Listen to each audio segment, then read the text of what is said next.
Projeto Museu Clube da Esquina, depoimento Tadeu Ferreira Rodrigues da Silva, entrevistado José Santos e Pablo Downing. Belo Horizonte, 17 de abril de 2004, realização Museu da Pessoa, entrevista número 9.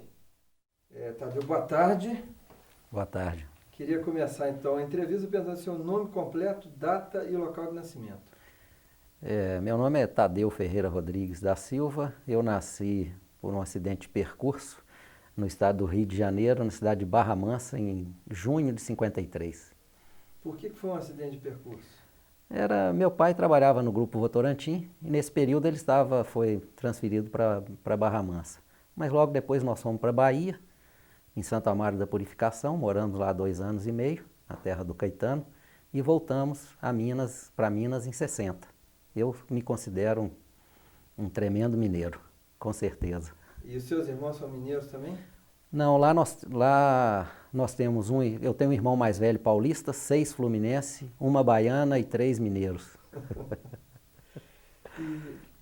Tadeu, e você então passa a sua infância em Belo Horizonte em que bairro ou em que bairros?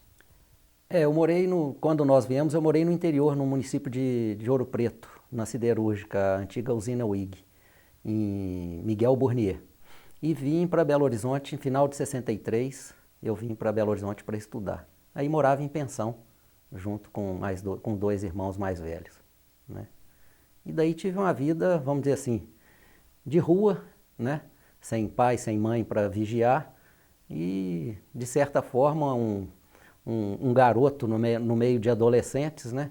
E eu me auto-intitulo um boêmio precoce. Tadeu, qual foi o seu primeiro emprego, o seu primeiro trabalho? Né, como é uma família grande, né? A gente tem que ajudar o pai, né? 11 filhos, né? Mesmo com um bom emprego que tinha, a gente tinha que trabalhar, né? E em 1970, meu pai acreditou na minha capacidade de trabalho e nós compramos uma mercearia que eu havia trabalhado de balconista lá uns dias. Né? A mercearia não estava indo bem e eu enchi a cabeça do meu pai, ele acreditou, eu tinha na época uns 17 anos, e ele deu uma força e comprou a mercearia para eu trabalhar com meus irmãos. E daí entrei no comércio. E como é que chamava a mercearia, em que bairro? Essa mercearia ficou com o nome do antigo proprietário, era um supermercado Marcelo, era no bairro Anchieta, na rua Vitório Marsola. E aí como foi tocar aí o supermercado Marcelo? Foi uma experiência muito interessante, né? Foi uma experiência interessante, o negócio deu certo, a gente cresceu, tinha uma padaria ao lado que não deu certo, nós ocupamos o espaço da padaria e fiquei com a loja onde era a pequena mercearia fechada por 1 ano. Mas como eu já tinha uma grande vocação boêmia e para bar, nesse espaço da antiga mercearia eu abri meu primeiro bar, né? E desse primeiro bar, aí eu tive um contato, né, para minha felicidade, né, o Fernando, eu achava Travessia, naquela época para mim eu considerava um grande hino, né? Aquela coisa da gente adolescente, né? Solta a voz na estrada, né? Isso é tudo muito bonito, né? E quando o Fernando buscava na sacola cerveja, essa coisa toda, ele, a esposa dele, a Leise, né? Por sinal uma grande figura que eu tenho maior admiração por ela. E daí, logo que eu abri o bar, nós estreitamos o nosso relacionamento. Ele, né, morava por ali? Por que ele ia comprar cerveja lá? Ele mudou para frente, para um prédio em frente à mercearia. Né? Então daí, né, e o Fernando brinca, e logo que eu abri o bar, aí realmente nós passamos a ter uma convivência mais próxima, e daí, vamos dizer assim, criou uma bela amizade, né? Uma amizade que eu tenho pela família, por todos os irmãos, né? A gente ainda brinca que eu sou o 11º da família. Como é que chamava o bar? O bar ficou conhecido pelo meu nome, ficou conhecido como Bar do Tadeu. Né? Não tinha uma placa, não tinha nada, era uma coisa despretensiosa, né? Assim, eu queria, né? Eu enxergava assim, um amadorismo muito grande em alguns bares. Eu queria ter um bar que eu tratasse o cliente como eu gostaria de ser tratado. Né? Então foi uma coisa assim, né? E não tinha uma placa, não tinha nada, foi uma coisa, né, pequena e tal, e começou aí com a participação do Fernando, né, a coisa virou assim uma coisa, né, o negócio pegou uma dimensão muito grande, né, que o Fernando brinca que ele transferiu a sala de visita e o escritório dele para o meu bar. Então ele morava num apartamento pequeno, todas as visitas ele recebia no bar. Né? Então com isso criou um ponto de encontro, né? Um ponto de encontro muito grande, né? Dessas pessoas todas ligadas principalmente à música. Né? E nesse período, né, o Fernando fez um trabalho, o pessoal do Grupo Corpo procurava o Fernando e o encontro era no meu bar. E eu acabei participando também, né, do espetáculo Maria Maria, que foi o primeiro trabalho de balé que o Fernando fez com o Milton Nascimento e o coreógrafo argentino Oscar Arraes, junto com o Grupo Corpo. E eu embarquei nessa história, trabalhei, fiz assistência de cenografia, né? A princípio seria com o Ello Maia, mas houve um desentendimento lá, acabou quem fez o cenário foi a Suzana Otero. Aí eu passei a trabalhar com ela e fiz assistência de cenografia desse espetáculo Maria Maria. Depois, no futuro, fiz também com eles o Último Trem, com a mesma equipe. E o Maria Maria foi em que ano? Maria Maria foi em 75. Mas, Tadeu, ter bar dá um trabalho danado. Como é que você conciliava isso como assistente de cenografia? Aí nesse período, né, eu já coloquei um amigo que ficou assim também como gerente, essa coisa toda. Então a gente tinha, né, dava um jeito de dar uma saída e de fazer as coisas, né? E como é que foi a repercussão do Maria Maria? O Maria Maria foi um espetáculo fantástico, né? Foi muito bonito, foi sucesso total, né? Fez muito sucesso no exterior, né? Já as viagens fora do Brasil eu já não fiz, né? Eu não participei, porque em 76, né, durante uma turnê em Brasília, eu fiquei em Brasília com um grupo que nós fundamos a 3x4, Escola de Fotografia e Cinema Super 8. E nesse período eu abandonei o bar, deixei com meus irmãos e morei em Brasília, né, nesse projeto com Juvenal Pereira, Kim Ir-Sen, os fotógrafos ligados à área de jornalismo. E foi um projeto, vamos dizer assim, um projeto muito bonito, uma poesia pura, né, um projeto que durou pouco tempo. Mas foi fantástico, foi muito interessante também. É uma escola de fotografia? É uma escola de fotografia, chamava 3x4, Escola de Fotografia e Cinema Super 8. Né? E depois dessa experiência, o que acontece? Bom, depois dessa experiência, a escola infelizmente, ela não teve vida longa, né? E eu voltei para Belo Horizonte e nesse período fiz um estúdio de fotografia com Cristiano Quintino, tentando sair um pouco do bar. O bar teve uma invasão muito grande de pessoas, vamos dizer assim, uma tietagem muito grande, né? E nós fomos expulsos do bar, assim, de certa forma, né? Então, virou um tumulto, né? O bar passou a ser até uma coisa desagradável depois de um certo tempo. E eu fiquei muito desgastado com isso. E aí voltei a fazer um trabalho de novo com fotografia. E foi quando o Tavinho Moura já frequentava o bar, Murilo Antunes, eu já conhecia essa turma toda, Beto e todos, né? E aí eu participei com o Murilo Antunes, com o Tavinho Moura, né, do trabalho do filme O Cabaré Mineiro, que a princípio chamaria O Aventureiro de São Francisco, mas no decorrer das filmagens depois foi mudado o nome para Cabaré Mineiro.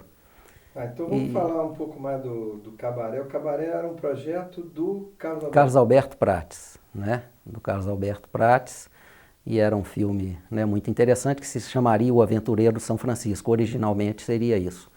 Mas durante as filmagens, um acidente de percurso, vamos dizer assim, né, e acabou se tornando foi batizado depois, rebatizado de Cabaré Mineiro, né. Foi um trabalho muito interessante e muito divertido de fazer, né, e eu participei da produção e fiz algumas fotografias de cena para o Carlos Alberto Prates, que ele havia me pedido. E tem uma curiosidade, né, uma coisa muito interessante, que em Montes Claros, né, nós conseguimos o salão paroquial onde foi feito uma réplica de um cabaré. E tinha uma cena maravilhosa com a Tânia Alves, então tinha a orquestrazinha do lado, o pessoal dançando, e aí teve figuração, Augustão Bala Doce, figuras folclóricas do lugar, e foi um negócio fantástico, né? Então foi reproduzido um cabaré, né? O palco com a passarela, no fundo tinha um painel que foi pintado pelo Godofredo Guedes, pai do Beto, né? E foi muito interessante. E aquilo ali me despertou uma coisa, falei, poxa, isso aqui que a gente precisa fazer em Belo Horizonte de novo. Fazer um pequeno cabaré, uma casa voltada à música, essa coisa toda. Que depois, no futuro, eu fiz, junto com Wagner Tiso. Em 85 eu fiz o Cabaré Mineiro, eu, Wagner Tiso e o Cláudio César. Então ainda vamos voltar para o filme, que ninguém ainda falou dele, então vamos aproveitar para você contar um pouco, e Tavinho, segunda-feira, vai falar um pouco mais também, provavelmente. Você podia contar, assim, em resumo, qual é a história, onde foram as locações, quem trabalhou? Eu já peguei logo no início da produção, mas eu ficava mais em Belo Horizonte. Eu fazia os contatos, né, e a colocação de pessoal, né, de mandar para buscar em aeroporto. Eu fiz uma assistência de produção, né, e quando que eu fiz o acompanhamento no set de filmagem, eu fiz algumas fotografias para o Carlos Alberto, né, algumas fotografias de cena. Então, o filme, originalmente, o Tavinho fez a trilha, e o Tavinho conhece muito mais, ele participou, né? No depoimento dele vai ter uma história mais completa, né? Mas era interessante, era a história de um jogador, né? Que ele subia o Rio São Francisco no vapor, jogando um carteado, né? Era o Paixão, que o personagem era, o ator foi o Nelson Dantas, né? E era uma história muito divertida e uma coisa muito engraçada, e então tinha a participação de Tânia Alves, quem mais? A Eliane Narducci, assim, tem alguns nomes que a memória hoje, mas, né, então foi bastante divertido, foi Montes Claros, a gente teve uma, né, locação em Grão-Mogol, em Contria, né, então foi aí para o norte de Minas, né. E foi um trabalho muito interessante. E você ficou sabendo a reação do pessoal que impressou o salão paroquial depois que o filme ficou pronto? Não, aí essa história depois eu não fiquei sabendo, mas, né, quer dizer, tinha esse lado engraçado da história, né? Que de repente, né, um cabaré num salão paroquial, né? Como é que é essa história do salão paroquial? Precisava de um espaço, né? Precisava de um espaço na cidade, de um espaço amplo, né? Onde se criasse, né, esse ambiente, né? E o que foi conseguido na época era, né, curiosamente, era lá o salão paroquial que permitia essa montagem, né? Então, foi com isso aí que foi feito. E ficou muito bem feito, muito interessante. É verdade, não parece de modo algum que está ali do lado da igreja. Com certeza. E Tadeu, e como é que foi a repercussão do filme? Olha, o filme foi interessante. Eu não sei aí esse problema de distribuição, essa coisa toda. Eu acredito que não foi um filme que tenha dado um grande sucesso de bilheteria, né? Mas quem viu gostou, né? Então, depois eu não fiz um acompanhamento assim, o Carlos Alberto, o Tavinho tem uma informação maior, né? Mas não foi um filme assim de grande sucesso de bilheteria. Mas com certeza um filme muito interessante. Não, mas sucesso de crítica. Sucesso de crítica, com certeza. E aí veio a ideia, então, de fazer o Cabaré Mineiro. Né? De fazer o Cabaré Mineiro, né? Nesse período, né, a fotografia, o cinema, é uma produção, né, Belo Horizonte é um mercado complicado, né? E eu, com isso, acabei voltando pro boteco, fazendo paralelamente o botequim. E fiz um boteco, um barzinho de novo no Santo Antônio, e também não pus nome, né? Mas ficou conhecido. Seria o Cor de Rosa, que era um predinho antigo de esquina, onde funcionou uma mercearia, mas virou o Bar do Tadeu de novo, né? De certa forma eu não queria, porque a gente já tinha sido invadido uma vez, e lá, de certa forma, aconteceu a mesma coisa. Depois lá se transformou no Bar do Lulu, que foi um bar conhecidíssimo em Belo Horizonte, um ponto que marcou também Belo Horizonte, né? E, paralelamente com esse bar, eu ainda fiz a produção do filme O Chico Rei, e fizemos também, participei com o Fernando Brant, o Milton e o Oscar Arraes, do outro espetáculo deles, o Último Trem. Então, ainda tendo essa atividade. O bar para continuar reunindo as pessoas e como uma fonte de renda mais fixa, né? E algumas produções que a gente ficava aí, né? Você tem uma produção hoje, depois você fica desempregado, você faz uma coisa, então o bar... E para continuar dando continuidade ao encontro dessas pessoas que começaram, né? Que continuaram assim a me acompanhar. Uhum. Né? Então, depois desse bar que foi, né, o bar foi muito pequeno e muito sucesso, e foi complicado também. E durante ainda na existência desse bar, eu já estava um pouco desanimado com ele, a gente fez o filme Idolatrada, do do Paulo Augusto Gomes. E a equipe de produção, a gente fazia alimentação na pizzaria Dona Derna, que o Memo Biadi, filho da Dona Derna, né, patrocinou isso pra gente. E ele, nesse momento, a mãe dele havia morrido, ele me ofereceu a casa. A pizzaria Dona Derna, que nós revivemos a Casa dos Contos, que era o nome original. Eu fiz junto com a atriz Nelly Rosa, em 81. Que eu já queria fazer uma coisa menos pessoal, onde eu aparecesse menos, que a gente não tivesse uma invasão, onde as pessoas pudessem frequentar sem uma invasão muito grande de pessoas que não faziam parte, vamos dizer assim, que deturpavam o ambiente, né? E aí fiz a Casa dos Contos em 81 com a Nelly Rosa. De novo, virou ponto de encontro desse pessoal todo, né? Somado à turma da música, da fotografia, do cinema, que eram as pessoas assim que eu tinha uma ligação maior, e o pessoal do teatro, que acompanhou mais a Nelly Rosa. Então não que houve um racha, né? Mas que depois eu saí da Casa dos Contos, fiz a Cervejaria Brasil, e a Casa dos Contos até hoje ficou como uma casa mais frequentada pelo pessoal do teatro, né? E os meus botiquins mais com o pessoal da música, que valeu até uma brincadeira do Ferdi Carneiro no Pasquim, né? E que ele fez uma brincadeira comigo, assim, me comparando ao flautista de Hamelin, né? Onde eu ia aquela curriola atrás. Tadeu, desses anos todos, você deve ter presenciado aí muitas histórias curiosas. Você podia contar algumas aí publicáveis? Às vezes assim, a memória às vezes fica, né? A Fernando, gente vai. por exemplo, aí, seu amigo aí de mais tempo, devem ter passado aí momentos interessantes. Você podia contar alguma história com ele? Não, com o Fernando, assim, sempre muito, muito interessante a convivência, o relacionamento, né? O Fernando é uma pessoa muito fácil de relacionamento e essa coisa toda, uma pessoa muito afetiva, muito carinhosa, né? É um grande irmão. E assim, nada muito, vamos dizer assim, né? A presença dele sempre foi muito marcante, né? Mas eu não lembro de nada assim que eu possa, né? Dessa convivência, né? Veio um tio dele, o tio Mozart, né? Que todos nós carinhosamente tratamos de tio Mozart, que é vivo, né?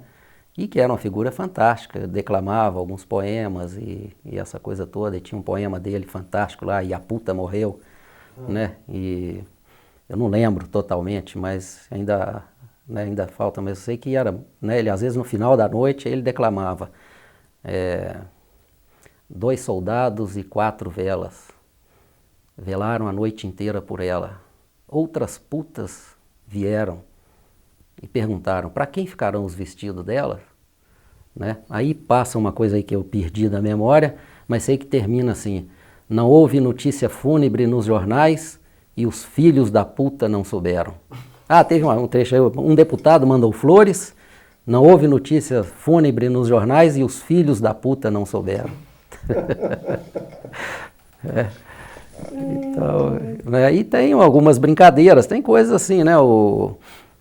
Tem uma brincadeira, né? O Tadeu Franco veio para Belo Horizonte e morava sozinho, então virou né, o nosso bar, aí já nessa época já era o Bar Brasil, né? E o Tadeu não saía de lá, né? Era o ponto dele, era o ponto de encontro, né? E que valeu uma brincadeira, né? Teve um dia um amigo dele passou, o Tadeu estava lá no bar, falou: "Ô Tadeu, tudo bem? Vai sair de casa hoje?" É. Aí que virou também assim uma brincadeira que alguns chamam, né, de Lar Brasil, né? Então é o Lar Brasil. É que, então, assim, tem algumas histórias, mas a gente, né, assim, eu não sei se eu vou conseguir lembrar mais algumas Vai te assim. ajudando a lembrar. E você disse que o Fernando fazia lá meio escritório, então o Fernando compôs aí algumas letras, algumas músicas foram criadas lá nos seus bares? Sempre no ponto de encontro, né? Ali era o local onde o Fernando encontrava com todo mundo, né? E o bar da Vitória Marsola, né? O bar do Tadeu, né? Vamos dizer assim. Nessa época o Tuti Maravilha também fez vários shows em Belo Horizonte, né? Ele produziu vários shows. Então nós tínhamos assim, né, essa frequência toda, após os shows, baixava todo mundo pro meu boteco, né? E tivemos assim algumas passagens, né, complicadas de pessoas que não entendiam o ambiente, né? E tinha um sujeito muito maluco, um tal de Cipó, e bebia muito, se drogava, e aí teve uma cena, né, ruim, mas acabou tudo certo. Estava num projeto aí se não me engano, um fim de tarde, no Francisco Nunes. Então estava Luiz Melodia, Rosinha de Valença e Copinha, né? E o bar lotado. Esse sujeito chegou, quebrou mesa, foi uma coisa assim, uma correria, uma confusão danada. E eu, como eu sou uma pessoa muito grande, muito forte, né? Corajoso pra caramba, mas sempre tive que peitar essas pessoas, né? E a única pessoa que o Cipó respeitava, ele me respeitava, né? E ele é enorme, né? O apelido Cipó e tudo, e eu, dedinho em riste, né? Encarava o sujeito e ele afinava pra mim, assim, não afinava, me respeitava, né? Então eu sempre me fiz respeitar dessa forma e tudo, mas era desgastante, né? Foi complicado o final da história do bar lá foi complicado. Sei. O Pablo, acho que essa fita estava quase no fim, você quer dar uma conferida? 1h55. Então a gente ainda tem mais 5 minutos nessa fita, aí a gente troca. E Tadeu, você estava falando da sequência, né, das casas, e então atualmente você está no Bar Brasil. Nesse período nós fizemos o Cabaré Mineiro, né? Eu saí da Casa dos Contos, fiz a cervejaria, né? Foi onde, né, houve assim uma divisão de público, vamos dizer, né? E essas pessoas continuaram frequentando a cervejaria. E daí já vinha a ideia eu tinha, né, a intenção de fazer uma casa para música, né? E a dificuldade do músico, né, em Belo Horizonte, aquela coisa de tocar num botequim, um local totalmente improvisado, nos bares, essa coisa toda. E eu sempre fui contra isso, porque eu acho que assim, a música ela deve ser tratada de uma forma, né, com mais respeito, principalmente o músico, né?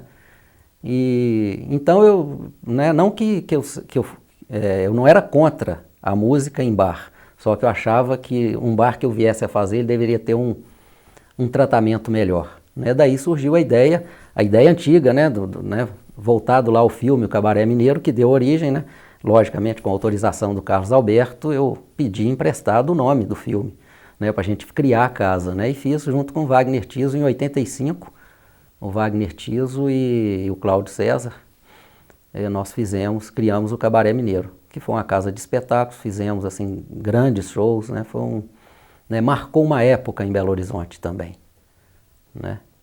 E quem já se apresentou no Cabaré Mineiro? Praticamente todo mundo, né, vamos dizer assim. Né, nós ainda pegávamos alguma, né, com a participação do Wagner no Rio e essa coisa toda, pegamos alguma carona no Free Jazz e fizemos alguns shows internacionais também, né, fizemos o Wynton Marsalis, fizemos o N. Shorter, fizemos Aldi Meola, né, e aqui né, praticamente todo mundo, Elza Soares, Calbi, Eduardo Zé, que fez um show fantástico, João Bosco, aí praticamente, né, essa turma, né, uma turma nova também, né, então foi muito legal, né, Paulo Moura, Sivuca, então o cabaré se tornou assim, foi um período muito fértil, né, de muita produção, de muita coisa, foi uma casa muito interessante, que com certeza deixou um espaço aberto na cidade, né, hoje a cidade carece desse espaço. Quantos anos o Cabaré Mineiro ficou aberto? Olha, o cabaré agora eu fiquei no cabaré até final de 88. Houve uma ruptura na sociedade, eu tinha feito um acordo com o Gonzaguinha, e o Gonzaguinha, que ele veio para Belo Horizonte, ele sempre quis fazer alguma coisa pela cidade, na cidade, né? Ele participou da Rádio Inconfidência, junto com o Fernando, da reestruturação da Rádio Inconfidência. E a gente precisava, né, de mais energia e essa coisa toda. O cabaré também era uma casa que tinha uma dificuldade financeira, porque é um custo operacional alto, né? Às vezes você tem um show que você tem uma rentabilidade boa, mas às vezes o outro você não tem. Então, e a gente estava, né, em busca de uma parceria, né? E a princípio, com autorização do sócio, eu fechei um acordo com o Gonzaguinha. Ele entraria para a sociedade. Mas no meio do caminho aí houve um desentendimento lá e tanto o Wagner quanto o Cláudio resolveram colocar outros 2 sócios, que eram antigos funcionários, que já eram funcionários da casa, né? Então, com isso, houve uma ruptura e o Gonzaguinha acabou não entrando, eu fiquei insatisfeito com a história e saí. Eu saí no início de 89, né? E depois o cabaré funcionou mais uns 3, 4 anos e encerrou a atividade. Tadeu, então você estava contando desses shows todos, Cabaré Mineiro, e você sai da sociedade e aí você vai desenvolver então qual projeto?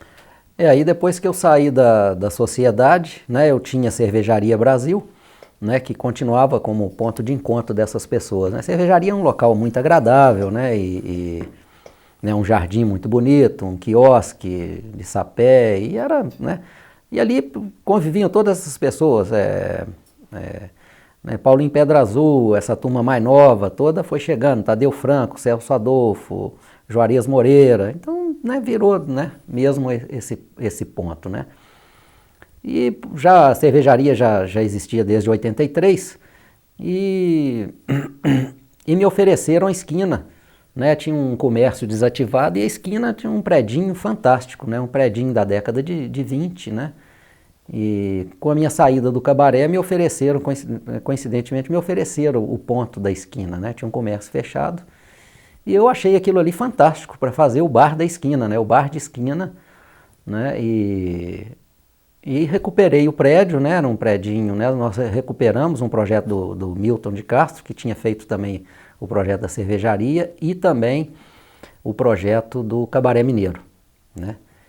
E aí nós recuperamos o prédio e fizemos um bar de esquina, né, que é uma tradição, né, Minas tem sempre uma esquina, né, e aí, né, até hoje é o reduto dessa turma, né. Tanto Quem que frequenta lá? Aí Tavinho, né, continua Tavinho e Tavinho, Murilo Antunes, né, que desde o primeiro bar a gente, né, criou um relacionamento também, uma amizade muito legal entre a gente. O Beto, né, que é um companheirão, o Beto Guedes tem até uma curiosidade aí, tem uma história legal, sabe assim, na cervejaria, final de noite, às vezes né, eu sempre gostei de saxofone, né, mas não sou músico, sou um aprendiz. E então, às vezes chegava na madrugada lá, às vezes ficava eu, Beto, o Tadeu Franco, e teve uma noite lá, aí começamos a assoviar umas músicas do Godofredo, né? Paulinho Pedra Azul, eu, Tadeu Franco e Beto Guedes. Aquelas brincadeiras de fim de noite, né? E minha esposa ficou grávida, a Rosiana. Eu fui casado com ela há 20 anos. E Rosiana ficou grávida, aí tem uma brincadeira, né? O Beto tinha um saxofone tenor e eu gostava muito de sax, e falei que gostaria de aprender, né? Porque depois eu faço um parênteses aí, o porquê dessa história do sax, né? Então, naquela brincadeira, o Beto falou comigo o seguinte, se nascer menino eu vou te dar o sax, mas com a obrigação de você estudar, né? Só que minha filha nasceu mulher. Então o Beto falou, não, mulher tocando saxofone não é interessante, quer dizer, a ideia dele era o sax, eu tinha que aprender, mas eu tinha que ensinar meu filho. Como nasceu mulher, ele achava que não era, então ele me deu meio saxofone. Ele me deu meio saxofone. Então a maneira, quer dizer, nós não tínhamos jeito de dividir o sax, né? Ele mudou, ele queria um sax alto, então eu comprei a metade do sax alto para ele, eu paguei a metade e ele me deu o sax tenor. E hoje eu ainda arranho lá, faço umas aulas, estou fazendo, né? Mas ainda sou um aprendiz, né? Eu já tenho praticamente 20 anos, mas eu pego, abandono, não consegui estudar muito tempo, né? Então tem né, eu tenho o meio saxofone do Beto. E você tem uma característica interessante que você acompanhou se relacionando aí continuamente com toda a turma, né? Uma coisa que talvez eles entre si não tenham esse convívio todo direto, não é verdade? A gente, né, com, né, esse tempo todo, né, a gente sempre, né, o bar, né, através do bar, eu sempre patrocinei de alguma forma alguma coisa, né? Então patrocinava com o que eu poderia oferecer, além do espaço de encontro, dessas coisas todas. Sempre que vinha um músico, não só a música, o cinema, o teatro, eu sempre participava com o que eu tinha a oferecer, que era alimentação, essa coisa toda, né? Então com isso criou, né, desde do primeiro bar, esse relacionamento que eu sempre tive, né? De estar dando um apoio de qualquer forma, né? Que a gente sabe da dificuldade que a gente passa e já passou e ainda continua passando nesse país, né? De se criar, de ter um trabalho, né? E como eu sempre fui apaixonado por fotografia, né? Então fotografava, cheguei a trabalhar profissionalmente, né? Com coisa, mas hoje a fotografia continua mais só uma paixão mesmo, né? Mas ainda com projetos de retomar. Né? Se a gente der mais uma incrementada na produção cinematográfica em Minas, né, que tem algumas propostas aí, quem sabe eu ainda estou aí com pique para fazer alguma coisa. E os amigos acho que ainda me chamaram. E Tadeu, eu tive a informação que vocês também se reuniam aí em algumas suas casas para fazer uns encontros a portas fechadas, que se chamava Reveco para cozinhar, o que... Isso aí, quer dizer, todo final, né, no final de ano, a gente fazia o nosso encontro, né? Então, como sempre teve essa parceria, né? O Fernando, tem até uma brincadeira, o Fernando também, ele fez o Veveco sempre me ajudou na cozinha, né? O Veveco sempre me deu dica e essa coisa toda, né? Desde a primeira cervejaria, né? O Veveco me ajudou no cardápio né? E foi interessante que a Cervejaria Brasil, quando nós fizemos, aí nós fizemos uma pré-inaugural lá, só com essa curriola, né? O Tavinho Moura, ele tem uma habilidade manual interessante, ele tem uma marcenaria em casa, e ele estava fazendo uns bonecos, né, uns cataventos e essa coisa toda. E ele fez um boneco que foi batizado de Brasilino. Então nós fizemos a inauguração do Brasilino. Então foi essa curriola, Veveco, Tavinho, Fernando, Murilo, Beto. E antes de abrir a casa, nós fomos lá para pintar o boneco e colocar. E nisso também o Fernando e o Veveco criando o cardápio. Aí criaram um prato lá que ficou batizado era o Faux Escargot, que era uma receita do Veveco, que não dava para ficar no cardápio, ia ficar esquisito. E aí foi batizado de Abre Coração. O Fernando pôs o nome de Abre Coração, porque esse prato é um coração de frango, né? Um coração de galinha, né? No vinho, né? No vinho branco e essa coisa toda. E aí ficou essa... Então sempre teve isso, né? Uma parceria, né? O Fernando brinca que a letra dele, a música é do Veveco, né? O Abre Coração. E a gente sempre fez isso. Então, toda vez que ia fazer alguma coisa, chamava essa curriola, a gente... E disso aí eu passei a fazer todo final de ano. A gente fazia um encontro, né, no mês de dezembro.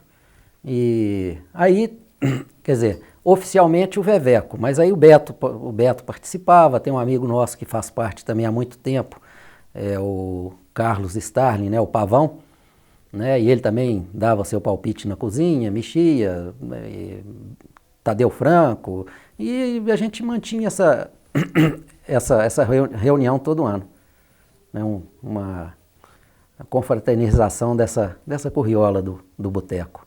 E que pratos que eram feitos? Aí variava, né? O Veveco fez uma... Como é que chamava aquela atriz italiana? Aquela dos seis em nome? Titiolina? Titiolina. Então o Veveco uma vez fez uma titiolina, que era um peito de frango, um peito de frango a titiolina. Né? Então o Veveco sempre inventava alguma coisa, né? Sempre aí cada um inventava um prato, né? E virava aquela confusão na cozinha, né?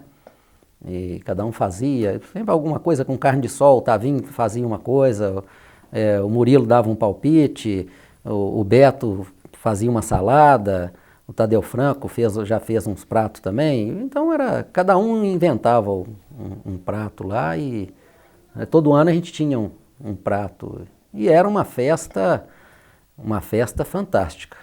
E você cozinha? Também, e gosto. E quais são os pratos aí que celebrizaram aí as suas casas? Olha, né, sempre nessa área do tira-gosto, né, esse prato Abre Coração teve um período que foi um prato que fez sucesso, né, um tira-gosto, né, e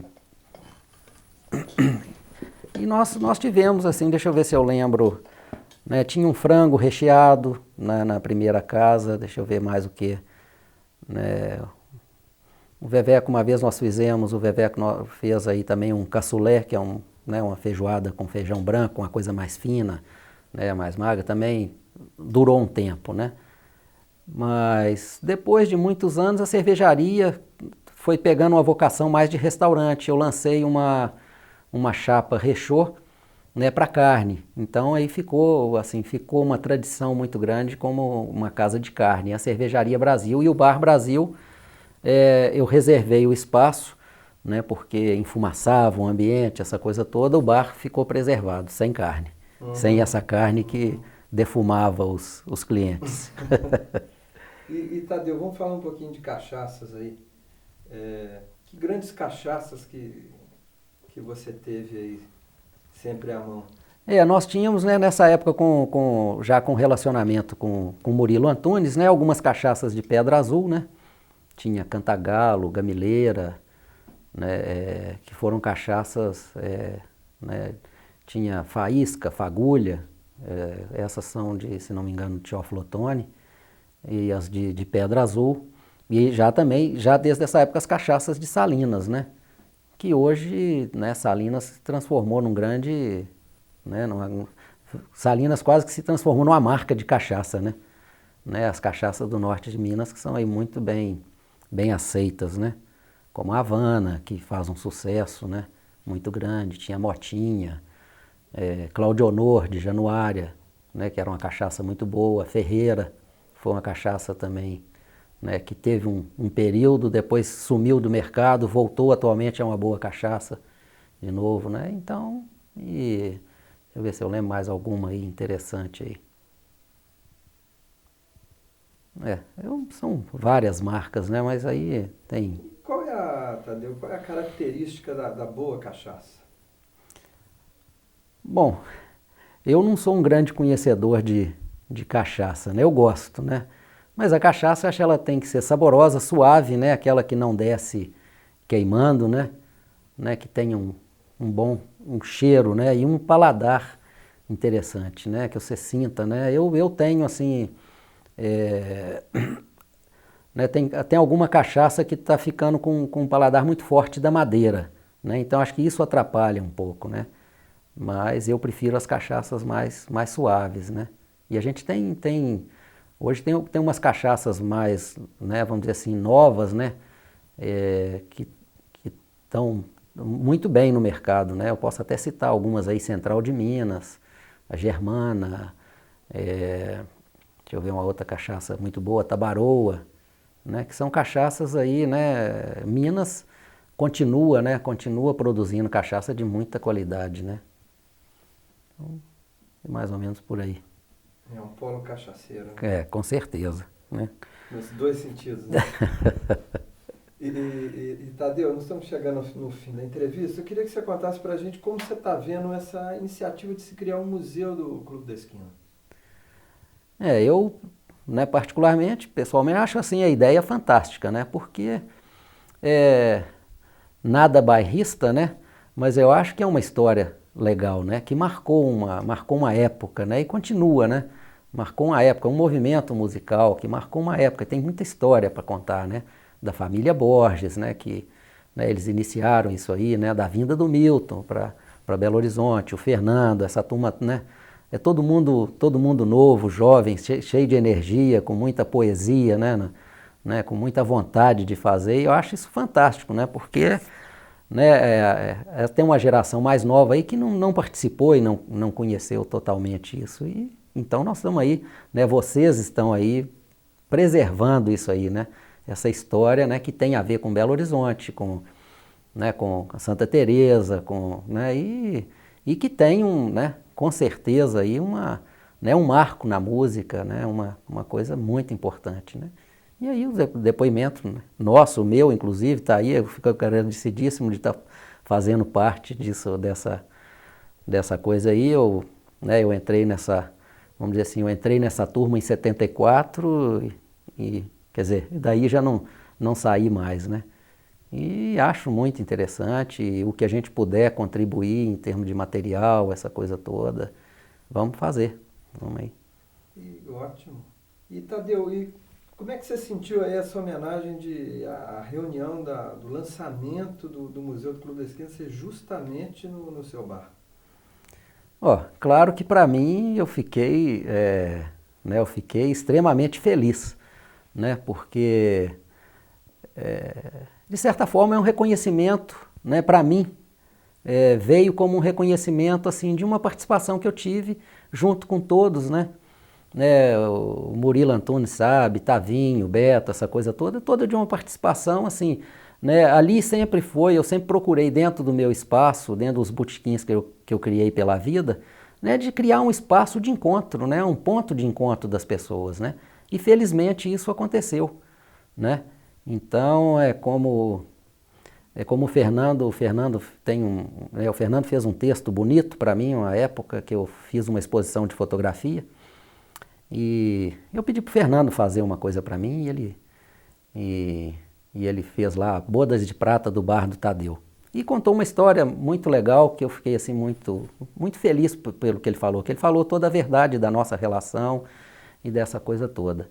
E ele termina assim dentro dessa forma, né, que nos bares do Tadeu, né, muita coisa se fez, muita coisa se criou, né. Então eu fico satisfeito por isso, de fazer parte, né, assim, tenho o maior orgulho de fazer parte dessa história, e fiquei, né, extremamente feliz de poder, né, ceder o meu espaço lá, que ainda é o ponto, né, continua sendo um ponto de encontro dessa maravilhosa turma. Então, Tadeu, muito obrigado pela sua entrevista. Eu que agradeço. Então, tá.